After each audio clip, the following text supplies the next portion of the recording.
Hello everyone and welcome to Sunup. I'm Lyndall Stout. We join you today from Garvin County, where for 100 years the local county fair has been bringing together people from all over this community. We'll have much more a little bit later in the show. But first, our Extension Small Grain Specialist Jeff Edwards with some important reminders for this time of year. Well, the first thing whenever we're talking about good quality seed is that we want good germination, preferably above 80% germination. Test weight on that seed, we like to see that at least above 56 pounds per bushel. That was an issue with our crop last year. Most of the time we can increase that test weight significantly by cleaning the seed and removing all those small or shriveled kernels. So that might be a heavy clean out this year to get us up to that desired test weight, but really we need to be at least 56, preferably around 58 pounds per bushel for our seed. Free from weed seed would be the other thing. We don't need to be reintroducing or making any problems that we have worse by bringing new weed seed into the field. So we need to make sure that we're free from weed seed. A good way that a farmer can do that if they're saving their own seed would be to make sure that they're no more than 1 year away from certification.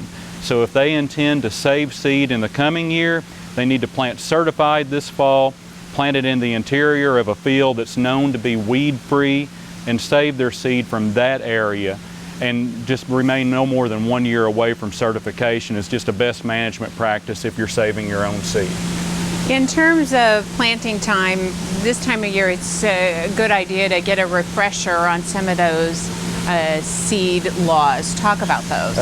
We do have some seed laws, and they can have big implications for our producers. Almost all of the varieties that we have out there now are protected by the Plant Variety Protection Act, specifically Title V of what we call the PVP law.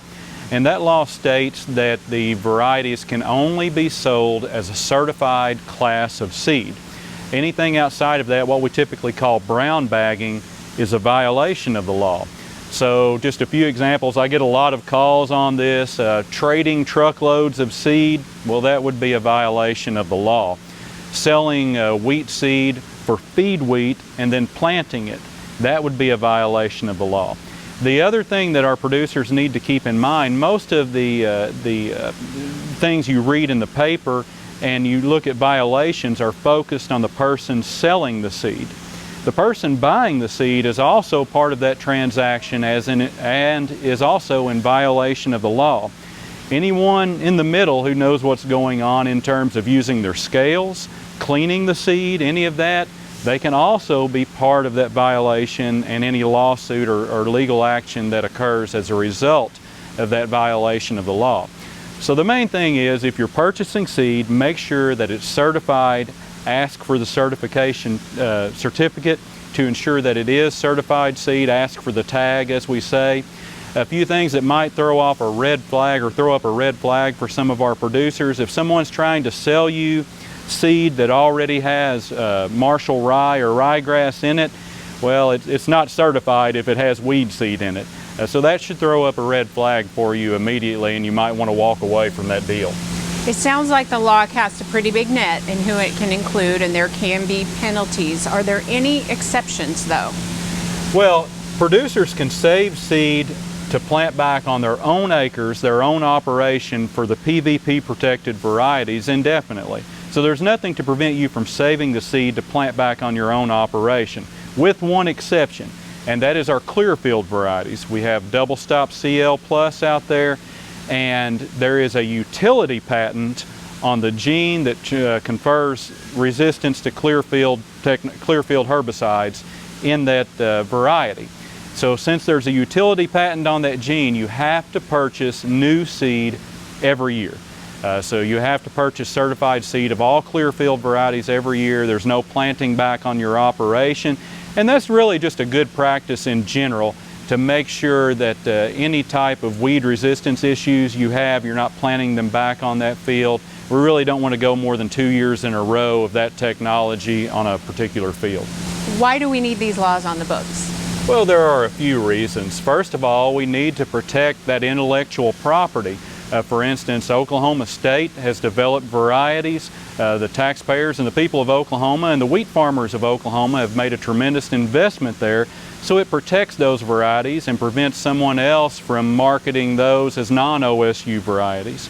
The other thing it does for the farmer, it ensures that when you're paying for Bentley seed, you are getting Bentley seed. It makes sure there are checks and balances in place, or a system to make sure that you are getting what you are paying for, and that's pretty important. Seed costs go up. It's important to ensure you're getting the technology and the variety that you're actually paying for. Finally today, this time of year is kind of exciting, I think. The warehouse is busy, seeds being distributed, and it's almost planting time. How are we looking in terms of conditions across Oklahoma?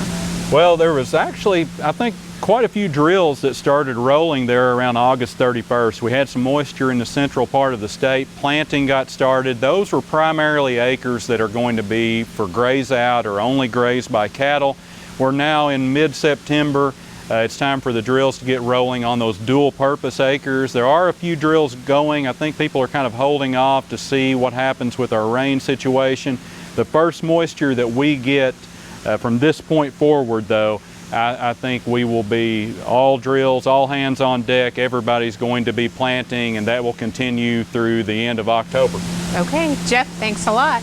And for more information on the seed laws that Jeff mentioned, go to sunup.okstate.edu.